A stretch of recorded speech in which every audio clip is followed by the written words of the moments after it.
이제 4장에 넘어왔는데요. 4장의 분위기는 좀 다릅니다.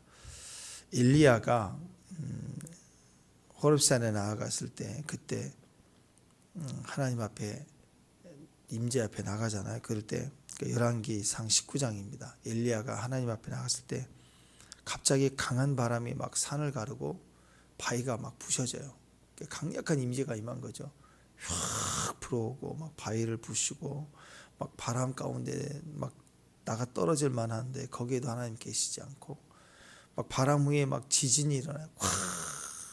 뭐 대단한 일이죠. 바람 불고 바위를 깰 만한 바람에 지진이 나는데 지진 가운데도 여호와께서 계시지 아니하며 또 지진 이후에 또 불이 떨어져요. 불이 막 떠 사방에 막 떨어지는데 여호와께서 계시지 아니하시더니 불 후에 세미한 소리가 있었다.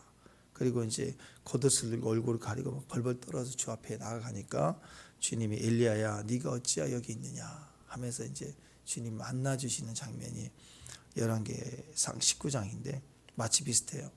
막 바람이 불고 지진이 일어나고 막 불이 떨어지고 막 그 뭔가 굉장한 징조가 일어나고 그랬는데 거기에 주님이 물론 주님이 역사하시지만 온 땅에 주님이 계시지만 직접 주님이 만나 주시고 대화하고 이렇게 이끌어 주시는 그 만남의 시작은 그 이후에 세미하게 있더라. 그와 마찬가지로 사장이 오니까 이제 막 엎치락 뒤치락 막 울고 불고 막 했던 그 영역에서 그 울음이 차분해지죠. 우리가 고난을 당하고 환난을 당하고 어려울 때 막 외치고 원망도 되고 막 그러잖아요. 그러다가 또 대적에 대한 얘기도 하고 또 기도하고 막 이렇게 엎치락 뒤치락 하는 거예요. 막 그러다가 어느쯤 되면 눈물이 나오지만 그 눈물이 본질을 찾은 거예요. 하나님의 음성을 딱 만났을 때 무엇을 회개하고 무엇을 간절히 구하게 되는지 사실 기도는 거기서부터 시작입니다. 막 부르짖고 막 뒹굴고 막 소리치고 외치고 물론 그것도 기도가 아닌 건 아니에요. 기도가 맞아요. 하나님 임재 안에서 우리가 분별되고 나를 찢어내야 되고 또 기도하고 억울한 상황이 이렇습니다 하고 또 기도하고 저 대적들이 저렇습니다. 구덩이 속에 넣었습니다. 막 나를 엎었습니다. 돌을 던지고 물을 넣고 지금 죽을 것 같습니다. 신원해 주세요 하고 막 다 해야 돼요. 우리 구덩이 기도 신원의 기도 했잖아요. 그러고 났을 때 이제 주님의 마음 주님을 깊이 만나면 주님이 바라시는 그 본질의 기도를 우리가 하게 되죠. 우리 사장의 이 기도가 오늘 우리 안에 있었으면 좋겠습니다. 사장에서 제일 첫 번째부터 쭉 얘기하고 있는 거 차분해질 수 있었던 건 진짜를 보게 된 거예요. 진짜 실상 주의 마음과 우리 현재의 상황을 직접 진짜 정답을 겸허하게 받아들일 때가 된 거죠. 제일 첫 번째 이유가 바로 변질입니다. 변질 때문에 변질됐다. 뭐가 변질됐느냐? 가장 기본이 변질됐구나. 이걸 안 거예요. 건물 같으면 기둥에 철근을 다 빼버린 거예요. 그러니까 이거 툭 치면 곧 무너질 거라는 걸 아는 거지. 우리 이렇게 신앙생활 여기까지 온 거, 우리 신앙생활을 그렇게 하고 있었던 거예요. 우리 신앙생활을 지금까지 잘하고 건물 잘 세우고 열심히 하고 있었던 것 같은데 보니까 처음부터 본질이 없었던 거예요. 기본이 없었던 거예요. 그러니까 처음에 무너져야 될 게 이제 무너지더라. 이걸 깨달은 거죠. 변질 때문에 우리가 변질되었나이다. 신앙의 변질이 모든 것을 가져왔나이다. 이 상황이 그리고 이런 대적이 우리를 치고 이 악인들의 모습이 이것에 하나님 앞에 신원해 달라고 기도했지만 근본은 우리의 기둥이 철근 다 빼먹었나이다. 처음부터 시작할 때 그걸 세우지를 못한 거예요. 기본이 다 무너졌다는 걸 이제 확인한 거예요. 그러니까 그 이유가 가장 기본에 있으니까 조용해질 수밖에 없는 거예요.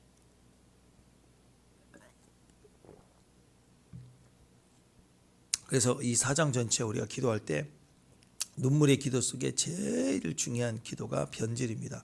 하나님, 우리의 기본이 무너졌습니다.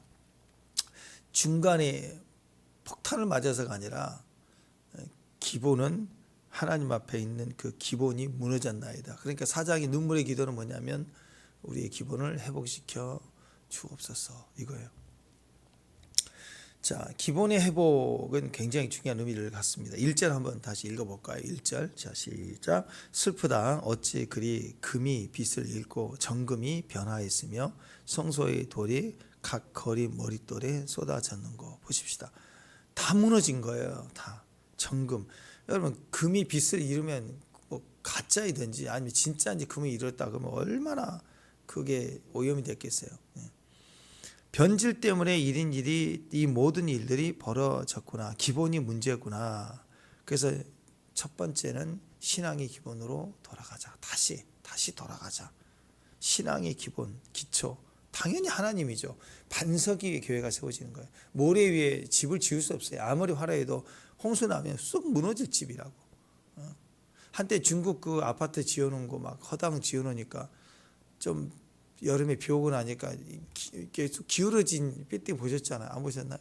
아파트가 중국 나기 전에 이렇게 기울어져 있는 거예요. 막 이렇게 한번 물 쓸고 지나가니까. 또 벽면에 그 콘크리트 기준을 얼마나 뺐든지 뭐 툭 치니까 망치로 툭 치니까 벽들이 막 버글버글버글해.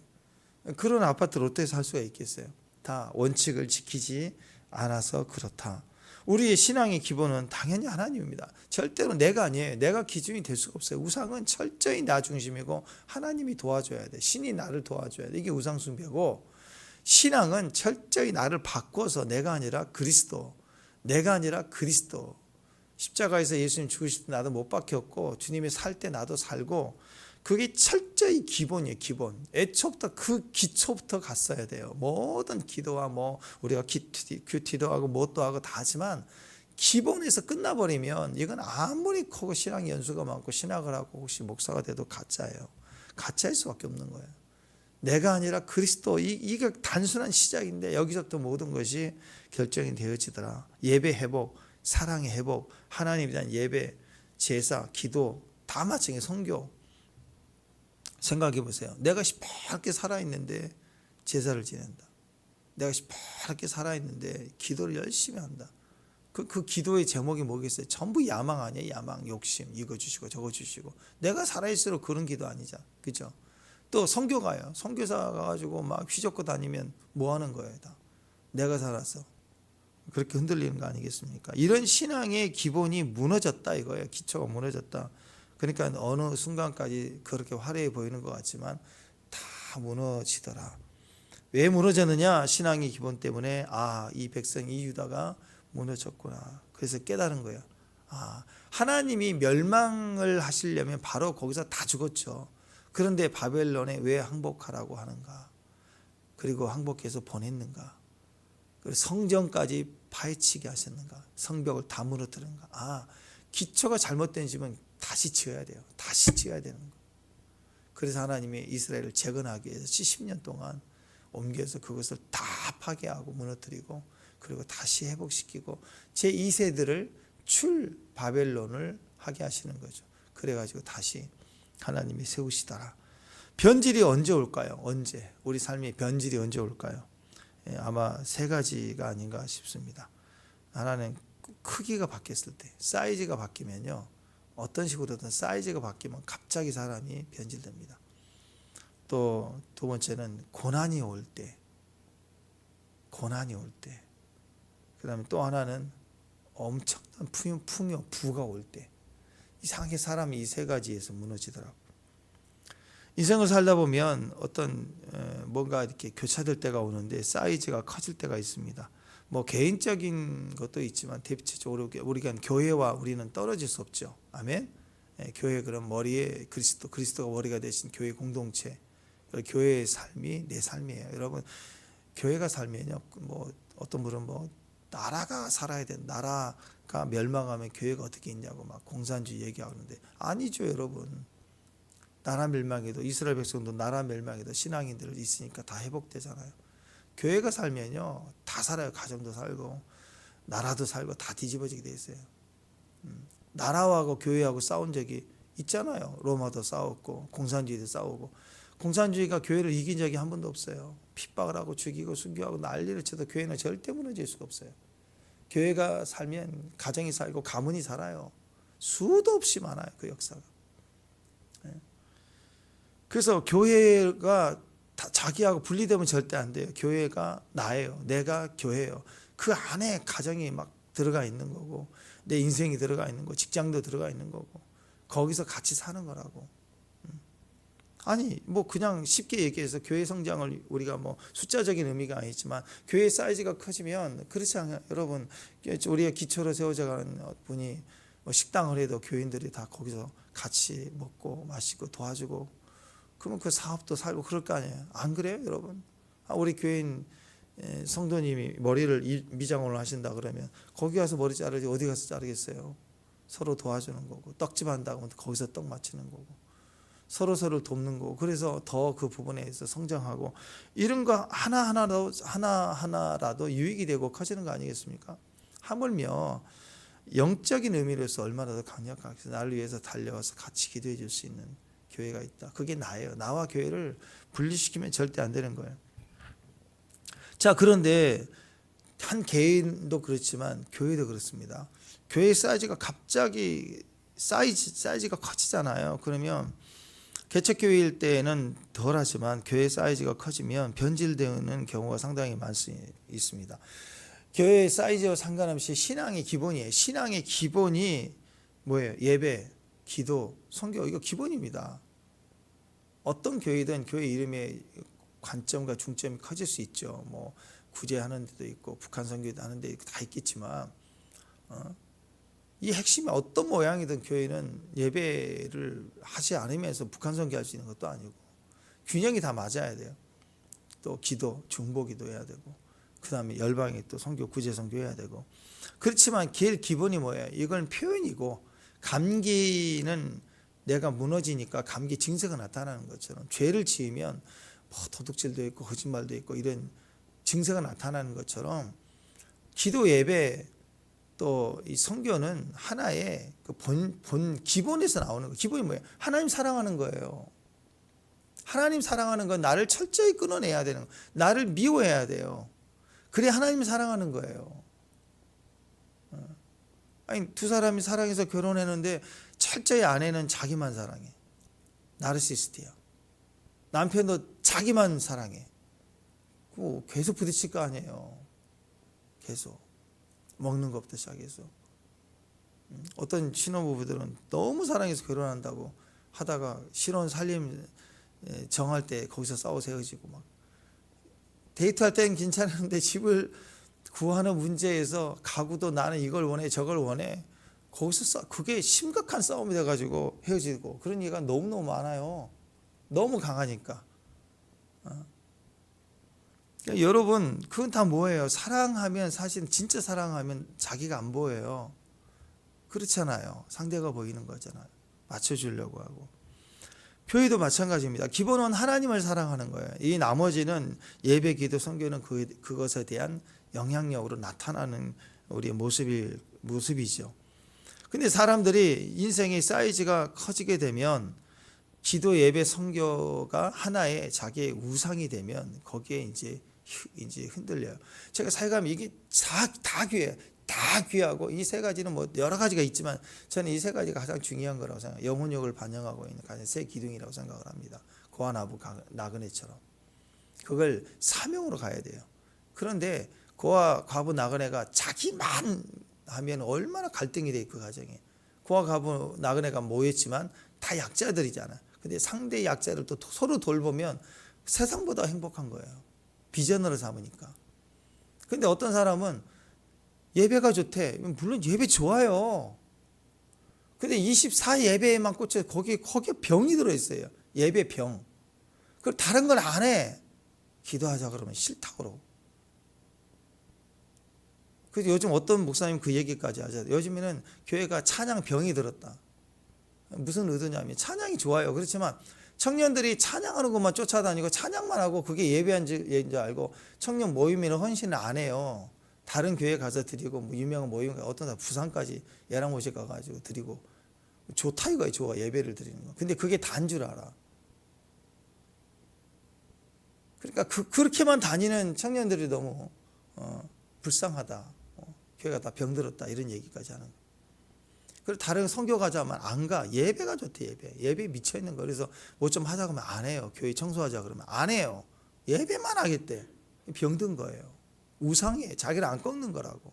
그냥 자기가 살아있는 거. 어떤 사람은 기도만 해. 지금 왔으니까 우리가 좀 여기를 도와야 되고 또 청소도 해주자. 그러면 나 기도하고 싶은데 막 이러고 있어. 안 가려고 그래. 기도 중요하죠. 저도 얼마나 기도의 삶이 중요한지 저도 알아요.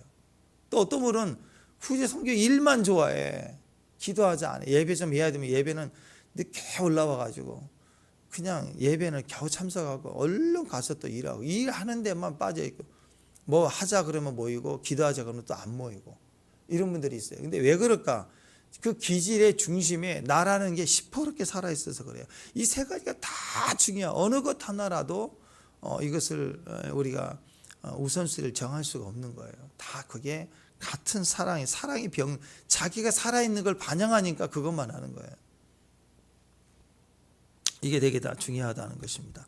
인생에서는 이게 사이즈가 다 커질 때 그때 거기에 꽂히더라고. 개척교회 때는 덜 드러나요. 근데 우리 교회가 갑자기 사이즈가 커지잖아요. 그러면 이제 거기에 이제 사명이라는 이름으로 사람들이 등장을 하기 시작합니다. 막 기도의 모임을 주장하고 예배의 모임을 주장하고 다른 건 안 하려고 그러고 그렇게 가는 게 보여져요. 근데 그게 아니죠. 신앙의 기본은 내가 아니라 그리스도입니다.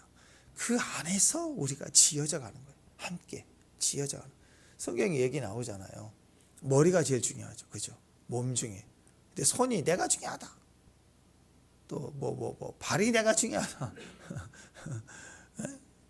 그 자기를 주장하면 안 되는 거예요. 다 은사와 상황은 쓰임이 합당하게 써가는 것이겠죠. 그래서 신앙의 기본이 결국 다 각자가 무너졌더라. 그래서 고난이 임했다. 또 갑자기 고난이 임하면 사람이 변질이 됩니다.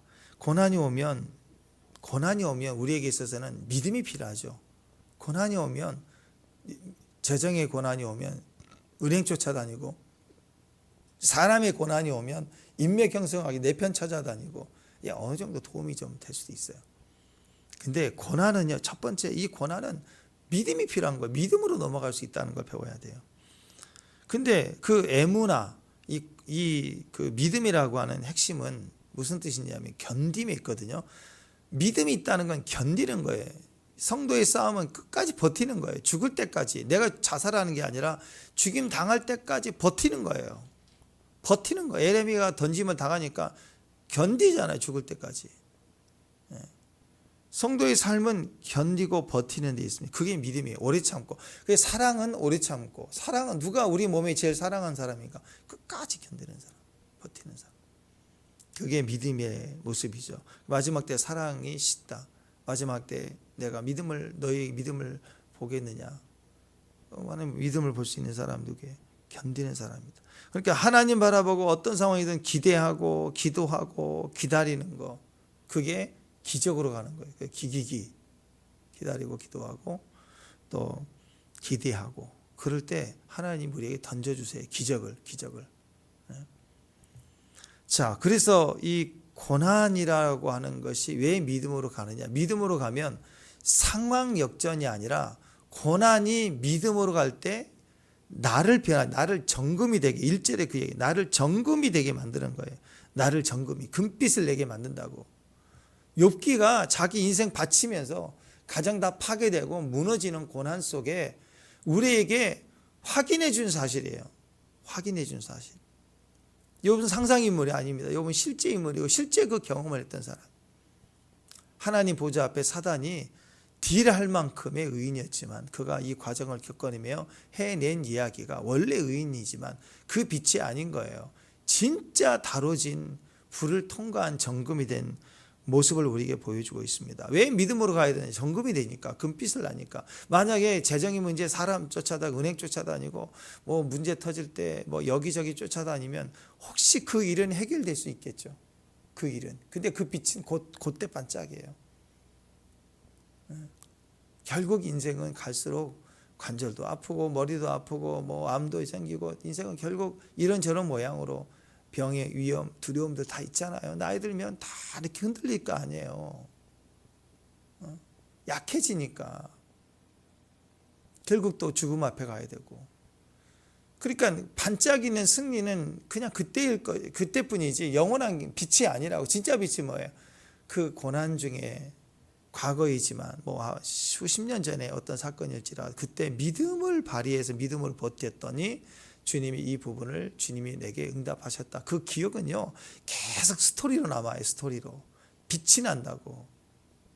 강화에 가면 그 여러 교회들 그 앞에 보십시오. 그 교회들 얼마나 많아요. 스토리들이 지금도 가면 반짝반짝한다고. 그 스토리. 또 금산교회 그 기역자교회에 있는 그 일화들, 금빛 낸 사람들의 상황을 이겨낸 믿음의 사람들의 간증들은 지금도 우리에게 신앙의 도전을 주고 빛을 낸다는 것. 그 믿음이 고난을 거듭할 때 믿음이 믿음으로 나가면 불 가운데 나온 정금처럼 우리가 바뀌게 되는 것입니다. 우상이 뭐예요? 우상이 아합같이 우상으로 가면 결국 변질되는 게 다른, 나는 그대로 두고 상황만 바꿔주소서 비나이다 하는 게 우상이잖아요. 그렇게 되면 시커매질 수밖에 없어요. 정금으로 시작했다가 망하는 것입니다.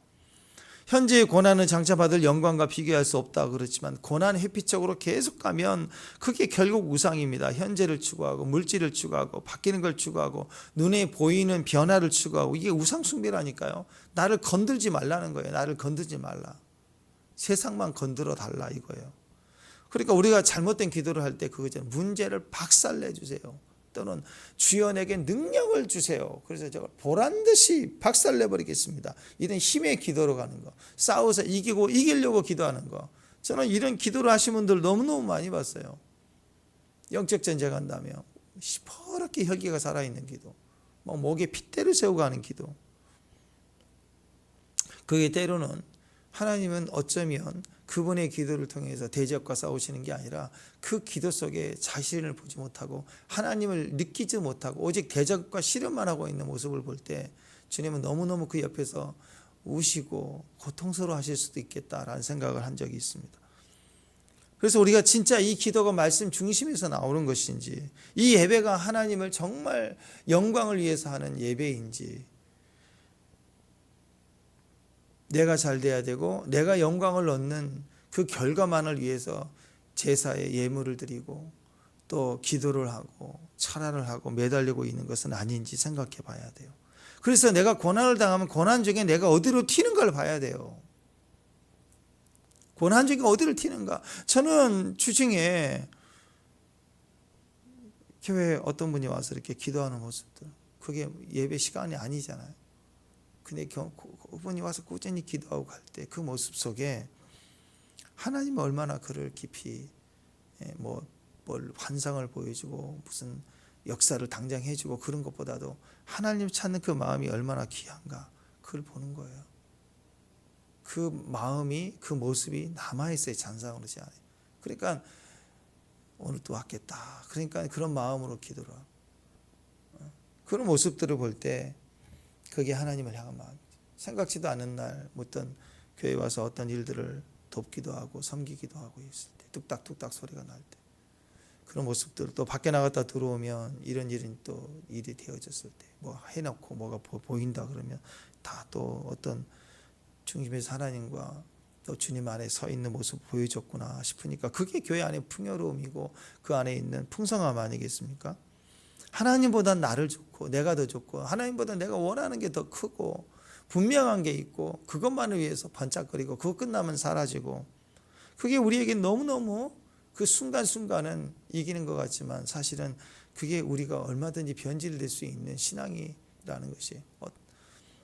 그러니까 여러분, 아무리 많이 우리에게 고난이 온다 할지라도 믿음을 발휘할 수 있는 것. 또 한 가지는 풍요로운 거예요. 사람이 고난도 잘 견뎌냈다가 이제 풍요로워지면 어떤 사람은 많이 갑자기 풍요로워지면 변질이 됩니다.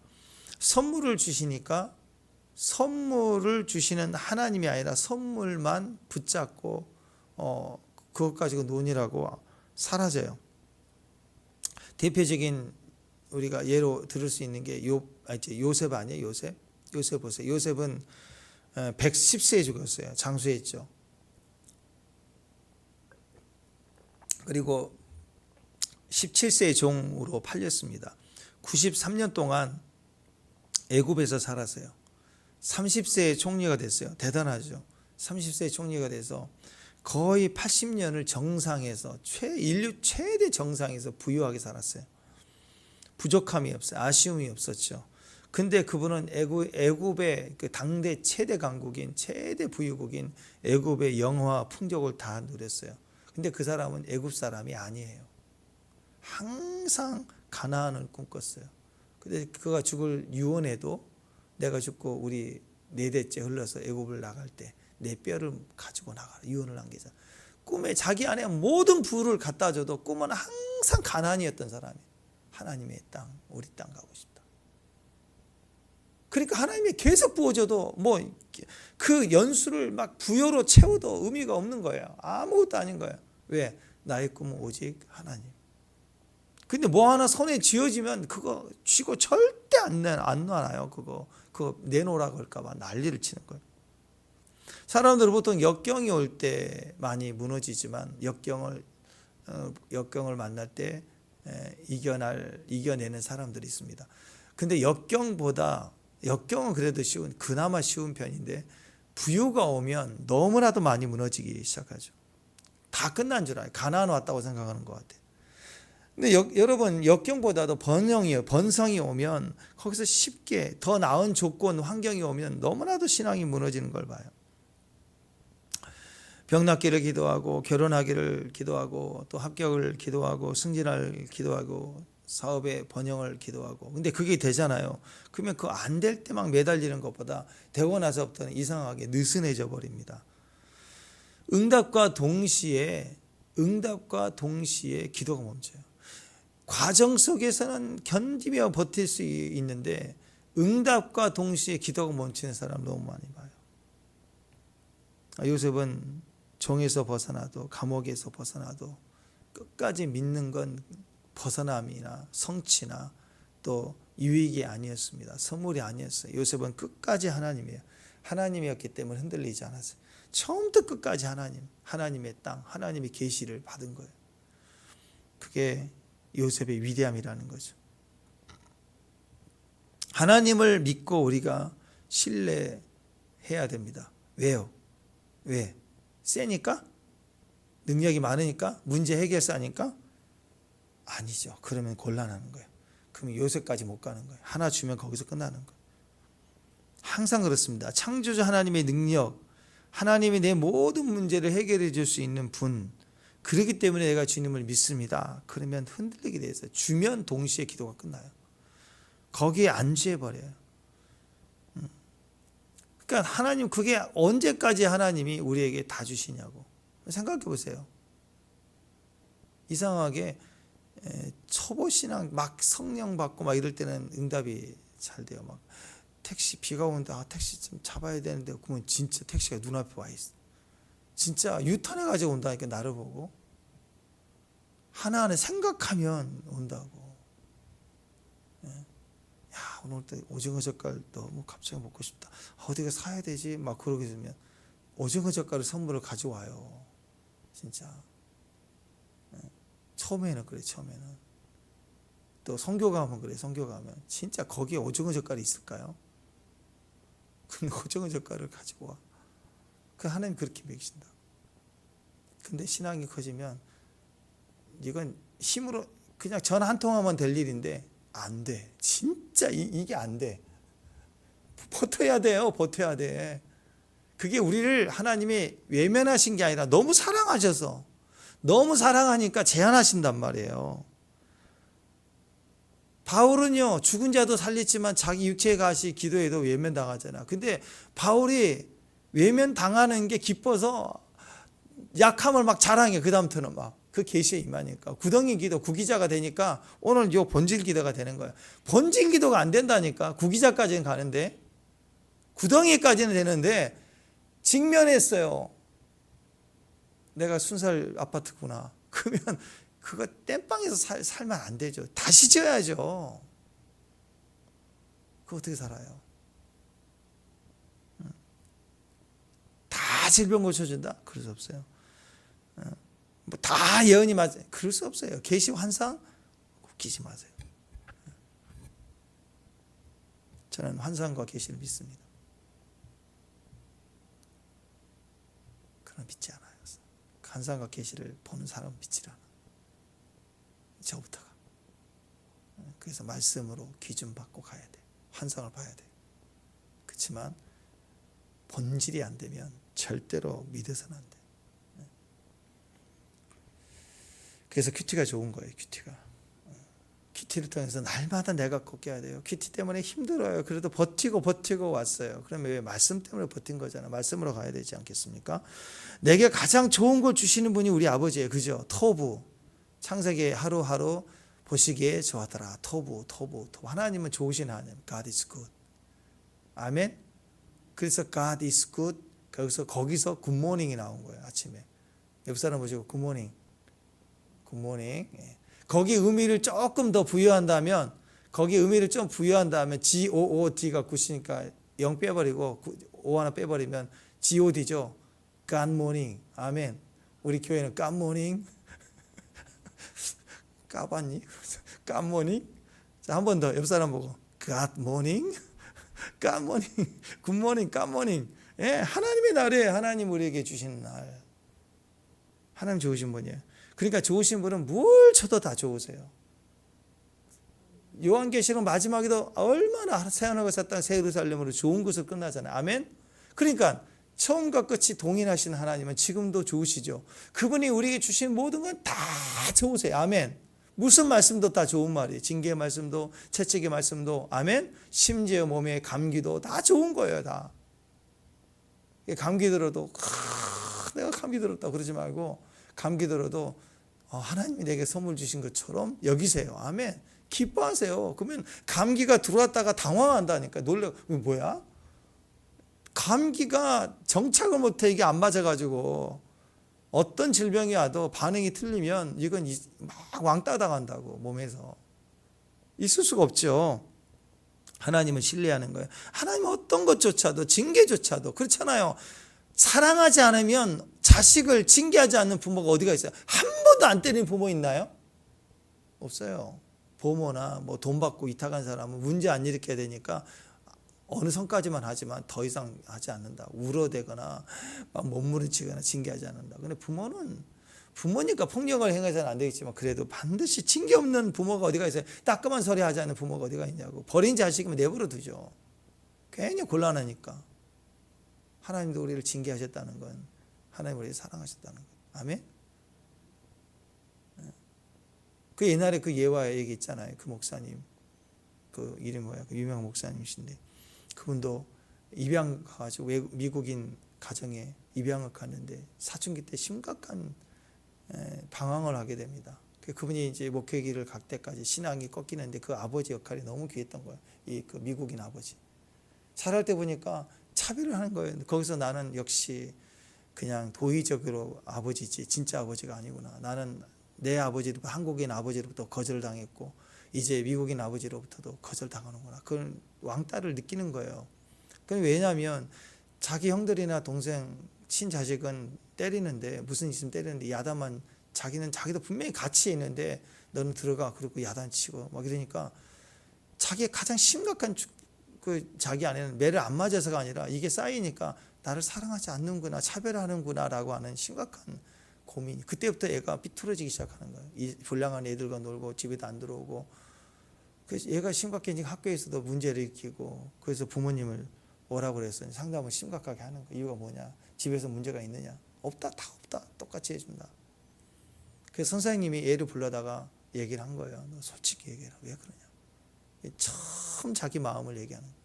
자기도 이렇게 불량하기 싫은데 나는 버림당한 나는 사회에 적응 못하고 앞으로 난 이렇게 살 거라고.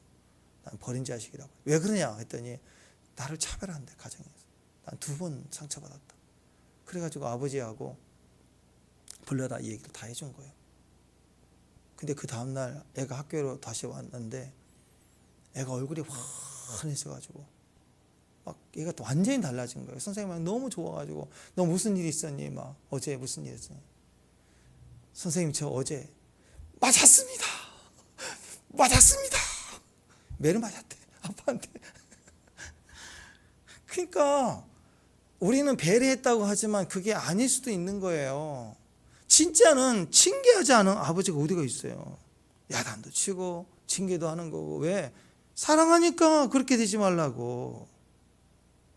신앙이라는 건요, 눈에 보이는 상태 변화가 아니에요. 하나님을 신뢰하는 관계예요.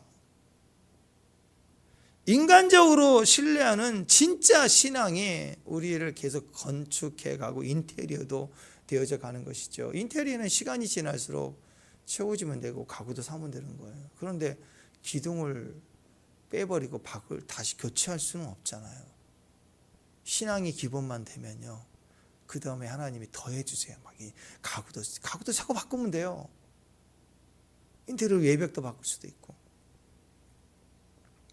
우리는 너무 연약해요. 그렇기 때문에 기초가 중요한 거예요. 주님의 기초에 단단히 서 있는 게 중요하다고요. 다윗이 그랬잖아요. 잘못했습니다. 군대수를 씌었어요. 쓰지 말라 그랬더니 하나님을 의지하지 않고 군대수를 의지하고 마음 편해지려고 하니까 그걸 죄로 여기서. 여러분, 자기 군대수를 계수하는 게 무슨 죄 같아요? 아니죠. 죄 같지 않아 보이잖아요. 근데 하나님 앞에 심각한 죄였어요. 왜? 네 마음이 변질된 거예요. 너는 기본이 내가 아니구나. 군대구나. 네 소위를 붙들고 있네. 선물 줬더니, 부유하게 줬더니, 물질 하나 10,000원 쓰기 위해서 몸부림치며 기도했는데, 이 집 한 채 딱 갖게 되니까 그것 가지고 이거 팔아든지 내가 몇 년은 버티겠지, 그런 마음이 들면서 기도를 안 하고 물질을 지 마음대로 넉넉히 쓰고 있다 그러면 그게 변질된 거예요. 변질. 당장은 무슨 교회를 안 떠나는 것 같고 그렇지만 변질된 거라고. 교회에 대한 태도가 변질된 거고, 모임의 변질이 된 거고, 판단, 이게 쌓이고 독이 쌓이다가 문제가 터지는 거 아니겠습니까? 인생이 그런 거예요. 다윗에게 이게 심각한 죄였던 거예요. 다윗이 그 감각을 놓칠 만큼 무뎌진 거예요. 변질됐기 때문에. 그래서 하나님이 따끔하게 매를 드시죠. 너 어떤 매를 맞을래? 1, 2, 3 조건 대라 딱 했더니 객관식의 문제에서 3번 딱 선택하죠. 왜? 나는 맞더라도 하나님께만 맡겠습니다. 그것도 이쁜 거예요. 매를 때리는데도 이쁜 거예요. 그게 다윗 아닌 다예요. 나만 안 당하고 그런 게 아니라, 내가 손에 덜 보는 징계를 받겠다는 게 아니라 하나님이 직접 치시는 거 맡겠습니다. 그게 정직함과 능력과 그게 기본이 된 사람 모습 아닌가요? 때려도 주님이 때리게 하옵소서. 이방인이 치지 않게 하소서. 그런 마음으로 기도하는 거 아니에요. 오늘 예레미야의 눈물이 이게 사랑이에요. 사랑의 눈물이 다 망했을 때 하나님의 본질을 확인하고 내가 진실로 주님 앞에 변질됐습니다 하고 기도할 수 있는 게 진짜 기도였다고. 사랑의 모습이 뭘까요? 눈물입니다. 사랑의 모습은 눈물이에요. 가정에 눈물이 있어야 하나가 됩니다. 교회에 눈물이 있어야 하나가 됩니다. 눈물이 없으면 변질되기 시작하는 거예요. 어떤 목사님은 그러시더라고. 자기가 너무 변질됐다고. 왜 그러냐면 옛날에는 성경만 읽어도 눈물이 났는데, 설교하면서 눈물이 났는데, 요즘에는 눈물이 자기가 사라진 걸 보니 내가 변질된 것 같다. 그분은 이걸 아시는 것 같아요. 예레미야 같은 분인 것 같아요. 에레미야가 1장 2절에 밤에 는 슬피 우니 눈물이 뺨에 흐르며, 1장 16절에 내가 우니 내 눈에 눈물이 물같이 흘러내리며, 계속 흘러내렸어요. 2장 12절에 내 눈에 눈물이 상하며 내 창자가 끊어지며. 창자는 내 영혼의 본성이 자리거든요. 이게 코일리아입니다. 자궁이란 뜻이에요. 뒤틀리는 거예요. 생명이 나오는 거예요. 새 생명이 나오는 것이 창자이고, 창자가 끊어질 듯 하는 거고, 창자가 뒤틀리는 거고요. 자궁이 뒤틀리는 거예요. 다 같은 말이거든요. 원어가. 출산하는 기도예요. 눈물과 창자가, 이 코일리아가, 이 자궁이 같이 움직이는 거예요. 뱃속에서부터 생수가 터지는 거, 이게 다 같은 거라는 거예요. 이가 에레미야 2장 18절에 보면 너는 밤낮으로 눈물을 강처럼 흘릴지어다. 나랑 같이 흘리자. 강처럼 눈물을 흘리자. 밤낮으로 흘리자. 3장 48절 내 눈에는 눈물이 시내처럼 흐르도다. 3장 49절 내 눈에 흐르는 눈물이 그치지 아니하고 쉬지 아니하며. 계속 울어대는 거예요. 그게 사랑이고 본질을 대하는 영혼의 모습입니다. 주님을 보면 눈물이 나요. 눈물이. 저도 그래요. 저도 강팍한 사람 중에 한 사람인데, 제가 하나님 임재를 느끼고 갈 때 처음 봤어요. 하이데베크를 봤을 때 멀리서 보자마자 눈물이 나더라고요. 팍 쏟아. 하나님의 사람을 보니까 뭐 그분이 어떤 사람이를 떠나서 그 존재감만으로 어떤 메시지를 들어서가 아니라, 진짜는 그래요. 막 능력도 있고 뭐 있는데 자꾸 이렇게 고개가 까우뚱대는 사람도 있는데, 어떤 분들은 그냥 그 자체에 서 있을 때 눈물이 나요. 같이 눈물이 나는, 같이. 영은 그렇게 우리 안에 축복이 되는 거예요. 판단 머리가 절대 아니라는 것이죠. 신앙에는 눈물이 되게 중요합니다. 드라마 보면서 우는데 신앙 안에서 눈물이 없다? 그건 좀 이상한 거 아닌가요? 메말라 있다는 거 아닌가요? 신앙의 예배 회복도 필요하지만 제일 먼저예요. 기도도 회복 필요합니다. 기도해야 됩니다. 예배해야 됩니다. 성경 맞아요. 맞는데 본질은 하나님을 사랑하고, 그리고 내가 아니고 그리스도라면 무엇부터 해결돼야 되냐면 눈물부터 해결돼야 돼요. 기도자의 중보 속에 눈물이 있어야 되고, 24시간 사이즈가 중요한 게 아닙니다. 10분짜리 10분 엎드리는 예배 중에도 눈물이 있어야 되고, 구제 속에 눈물이 있어야 되고, 선교 속에 눈물이 있어야 되고. 어떤 분은 그래서 선교하는 동안에 울더라고. 비행기 타러 가는 데부터 감격해. 와서도 눈물이 있더라고. 그런 분을 봤어요. 눈물이 회복이 있어야 그 다음이 사역이고 움직이는 거예요. 울지는 않아요. 그러면 사역만 있다. 그 얼마나 무서워요. 눈물이 있다는 건 주님이 계시는 건데, 주님이 없이 사역 많고 24시간 막 예배를 드리는데 눈물이 없어요. 주님이 없어요. 뭐 하고 있는 겁니까? 종교놀이 하고 있는 거죠. 구제를 합니다. 근데 그들을 향한 아픔에는 눈물이 없어요. 우리 이번에 선교에 가서 제가 가장 큰 은혜를 받은 건 그거예요. 가서 우리 권사님들이 다 한 영혼을 붙들고 막 같이 울면서 기도해줘. 내가 너 기도해 줄게가 아니라 같이 하나가 돼서 울어주고 기도해주고. 그게 축복이에요. 그게 축복. 그러니까 막 감동이에요. 주님이 얼마나 기뻐했을까. 눈물이 있는 기도가 필요한 거예요. 눈물 없이 빵 주는 게 아니라 눈물이 중요한 거예요. 존중해 주는 거, 하나가 되는 거. 거기에 기도의 모습이든 예배의 모습이든 어떤 것이든 간에 능력이 되는 거죠. 다윗 그러면 위대한 왕이지만, 왕이 제일 많이 운 왕이 다윗 아니에요. 우는 왕. 그랬더니 하나님의 세우신 왕의 능력 아닙니까? 하나님 우리에게 기름을 부어주십니다. 아멘. 그리고 우리는 눈물을 흘려야 돼요. 주님의 기름 부음만 있는 게 아니라 기름 부음 받은 왕은 우는 왕이에요. 그래서 아버지가 기름 부음의 아버지가 되어야 돼요.